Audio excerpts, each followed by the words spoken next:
Recently, I put a post out on my Instagram and on my YouTube channel asking the question, why are so many millennials leaving the church?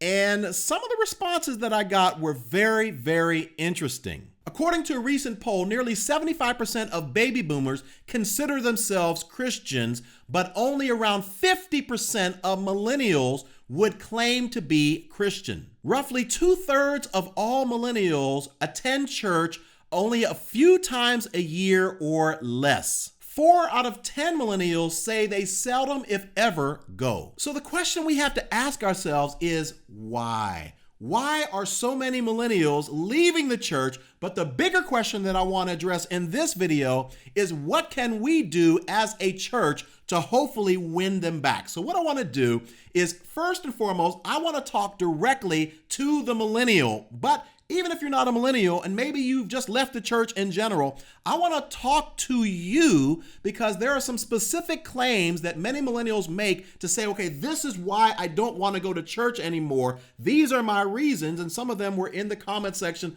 of that post. And what I want to do is I want to analyze them and I want to see if each of these claims are valid claims or not. But then towards the end of this video, I want to switch gears and then I want to talk to the church. I want to talk to the church leaders and I want to explore what are some things that we can do as a church to hopefully win and bring back more millennials so that we can save more in this generation. Okay, so the first claim that many millennials will say about the church in terms of why they don't go is that the church is intolerant, or another word they may use is church people are judgmental. According to the Pew Research Center, 57% of all millennials believe that the church is too judgmental as compared to only 37% of baby boomers. So two things are happening here. The first thing is that you may feel like the church is too judgmental or intolerant because the church is promoting and preaching things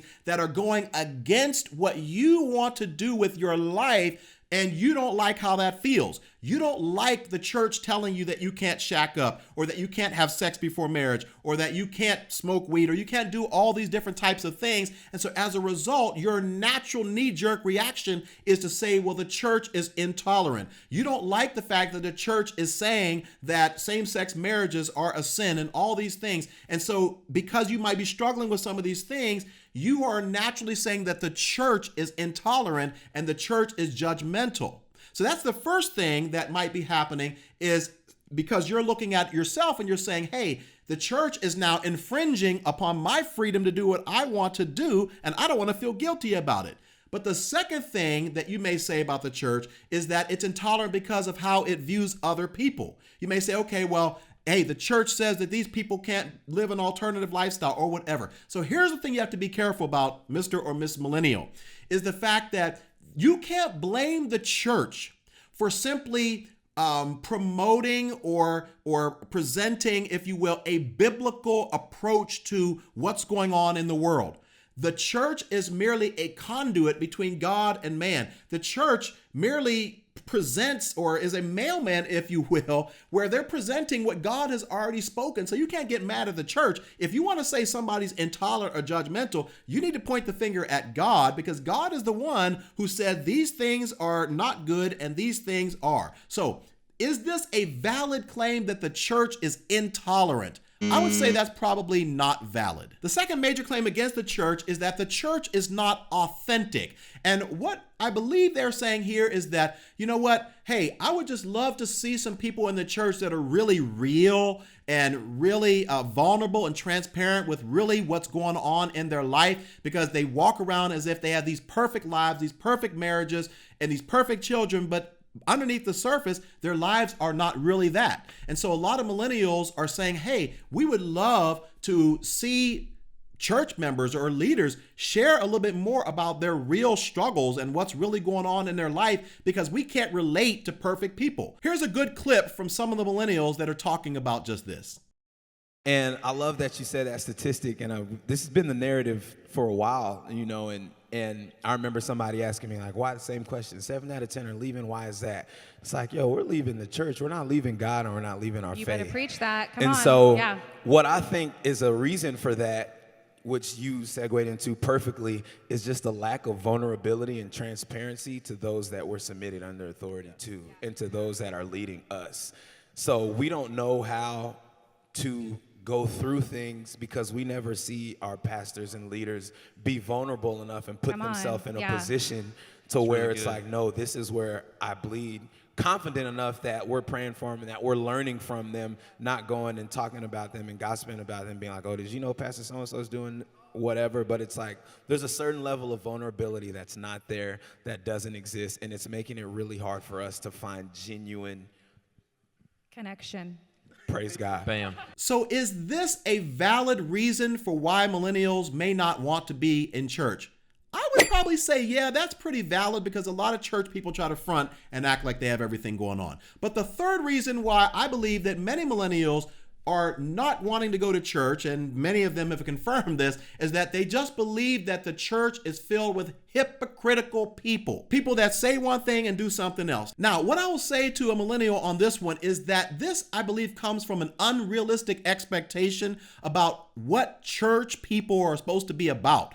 If you go to church and you're expecting everybody there to have it all together or to be perfect or to not be hypocritical any more than the people at your job or anywhere else that you go in the world, I think you're setting yourself up for an unrealistic expectation so that now when you peel back the layers of these people's lives and you see that they're struggling with different things, then now you're like, okay, well, I don't want to be a part of this because these people are hypocritical. What's interesting is that you don't quit your job if your job is filled with hypocritical people. You don't quit your fraternity or your sorority or your whatever group that you're in because they are also filled with hypocritical people. So is this a valid reason to not go to church because the church is filled with hypocritical people? No, I don't believe it is, because if they are hypocritical, that's where they need to be anyway. Now, another claim that millennials may make as it relates to why they don't want to go to church or what's wrong with the church today is that the church is just not relevant to their daily lives. Now, while some aspects of church should be relevant, what we have to be careful about here is that we need to understand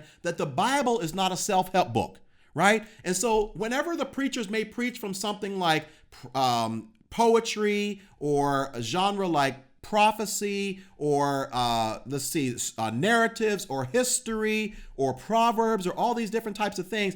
Listen, should the preachers just not preach from any of these parts of the Bible because after all, prophecy is not relevant or some of the Old Testament history books are not relevant to where you are? The Bible is not a self-help book, right? So you have to understand that the whole purpose of the church is not to just make everything and every sermon relevant to your life. It's to give you what they know you need in order to grow spiritually, even though it may not be completely relevant to your life. So is this claim valid? I guess you could say it's valid only from the perspective that I don't think that the church or the Bible was intended to always be perfectly relevant to your life. Now, the next claim that many millennials will make is that the church is not concerned with culture. They are detached from culture, because one of the things that many millennials will say is that, they want to see change going on in the culture. They want to see our society change. They're proponents of like racial equality and social justice and some of these other things that are going on in the world. And they look at the church and they're like, you guys are preaching sermons from Zechariah and Malachi or whatever, and the world is going in this direction and you are the church and you don't even care. So is this a valid claim? Well, let me just first of all say this, that the church's ultimate overall mission is to impact people's lives eternally and not just temporarily on this earth. So the main focus, the main priority of the church is not to accomplish some sort of social justice that's going on in the world. It's to make sure that people's eternal lives and their eternal state, right, is going to be with the Father. So we need to be careful about expecting the church to do something or be something that even God may not have ever intended them to be. Now, I have a whole other video where I talk about whether or not the church should be involved in issues of justice. I'll put a card up there on the screen and I'll put it in the link in the description below. And then the last claim that many millennials will make is that, you know what? The church is not really adding any major value to my life. Like, it's not really beneficial in any way. I mean, at the end of the day, I can still have a thriving career. I can still have a great marriage. I can still raise great kids. I can still I don't know, I can still live a very moral life. And so at the end of the day, like, why do I even need to go to church in order to do any of these things? And the reality is that that's a valid claim. You don't. You don't, right? So you don't need to go to church for any of these things. But going to church, the bride of Christ, is what helps you grow closer to God. Yes, you can have a moral life without God, but none of those things are going to get you closer to God. So now we've addressed whether these claims from millennials are valid or not. So now I want to switch gears and I want to talk to the church. What is it that we can do as church leaders to hopefully win this millennial generation back? And now the first thing that I would say is that we as a church need to be more inclusive. And what I mean here is that far too often you have too many churches that are making all of these major decisions about what is happening in the church, and they seldom, if ever, include other younger millennials in those decisions. And so as a result, many millennials don't feel like the church is for them. They don't feel like that it's really, none of the programs are really relating to where they are in their life. They don't feel like they have a say. They don't feel like they have any sort of input in terms of what the church is doing. And so maybe if we reached out to millennials and say, hey, would you come to this meeting? Would you help us get better? Would you help us build this ministry? Then maybe they will feel more included and more inclusive, and they may actually just come up with some ideas that will actually help your church that very well may be outdated reach a generation of people that are quite lost. Number two, we got to let go of some of our traditions, right? The way that this generation receives the word of God and understands things very well may be different than what's going on in your church, right? So they may receive from somebody who wears skinny jeans, right? They may receive from somebody who's up on stage rapping or doing spoken word. That's how this generation understands and receives truth. It might be different than maybe what you're used to growing up. But if you want to reach this next generation, you got to speak their language. You got to get into their world. You got to figure out what it is that's working. What are they attracted to? What do they like? Who are the people that are impacting their lives the most? And how can we adjust what we're doing, let go of some of our traditions so that we can reach this generation? Number three, focus more on social issues. And notice I didn't say focus only on social issues, but focus more on social issues. And what do I mean here? I said this earlier, many millennials, many people from this younger generation, they are passionate about things that are going on in our society that they believe are wrong. Whether they're white, whether they're black, it doesn't matter what color they are. They are passionate about that. So why not create forums in your church where younger people can come together and have discussions about these things? And then you as a church leader come up with ideas and strategies for how you might be able to be a force within your community to actually make some change. And in that way, you might actually see some millennials that want to get on board and collaborate and work with you so that they can actually feel like they're part of the solution rather than just complaining about the problem. Number four is community. Many of the responses that I got in my post were the fact that many millennials just don't feel any sense of community when they go to church. They go there and they don't really see other people that are like them, or there's no real forums or groups or anything like that for them to actually meet other people. We've got marriage ministries, we've got children's ministries, we've got youth ministries, we've got worship ministry, we got all these other ministries, but there's like that 21 through 35-year-old young adult age range where, quite frankly, a lot of times that's just the forgotten group.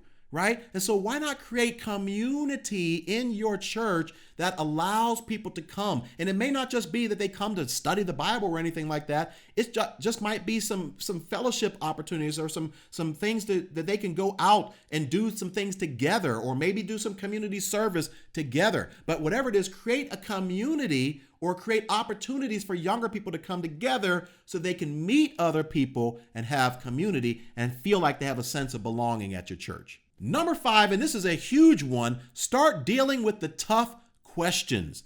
I cannot tell you how many people come to me on my channel and say, hey, Brother Allen, thank you so much for dealing with the questions that we have, because when we go to our church, we're just told to just accept it by faith, or we're just told, hey, you know what, I'm not sure the answer to that, but you know what, just believe it's true, or whatever, or we don't talk about that here, or that's taboo, or maybe they don't hear sermons about things that they are dealing with, right? This generation is dealing with same-sex attraction. They're dealing with lust. They're dealing with having inappropriate websites on their phone and things like that they can get to. They're dealing with that. They're dealing with gender issues. They're dealing with being confused about their identity and all this stuff. And sadly, at the church, very few churches are actually dealing with that. Now, I'm not saying that every sermon has to be about that, but what I am saying is, once again, is there some sort of forum? Is there some sort of outlet? Are there any sort of activities? Are there any sort of services that you may have that are specifically dedicated to answering the tough questions that this generation has? I believe if you start to implement some of those things, you'll start to see an influx of younger people coming back to your church because they want answers to difficult questions. And then the last thing that I'll say is this issue of substance. This one surprised me, but many millennials said that they feel like the sermons are watered down. They feel like one person said that it felt more like, what did they say? They said they felt it more like a rock concert and a stand-up comedy, right? That's what they said. And so it's interesting that the very thing that we think is going to attract more people, which is to kind of water the word of God down and put a whole bunch of jokes and stuff in our sermon, is actually the very thing that is repelling an entire generation, because they want to be challenged. They want to hear the truth. They want answers to life's most difficult questions. So I would encourage us to make sure that our sermons and everything that we do is with substance. So once again, hopefully you got a lot from this video, because I wanted to talk directly to the millennials, and I also wanted to talk to the church leaders as well. So I would love to hear your thoughts. Are you a millennial? Are you one that's more jaded towards church, or are you going to church? Are you actively involved in church? Are you a church leader? What are some other ideas that you can have that will hopefully bring more people back to the church? I would love to hear it. Let me know in the comment section below. If you found this video helpful in any way, feel free to share it with a friend. Also, if you haven't done so already, I would love it if you would subscribe. Check out some of the other videos on this channel. Thank you so much for watching. I'll see you next time on The Beat.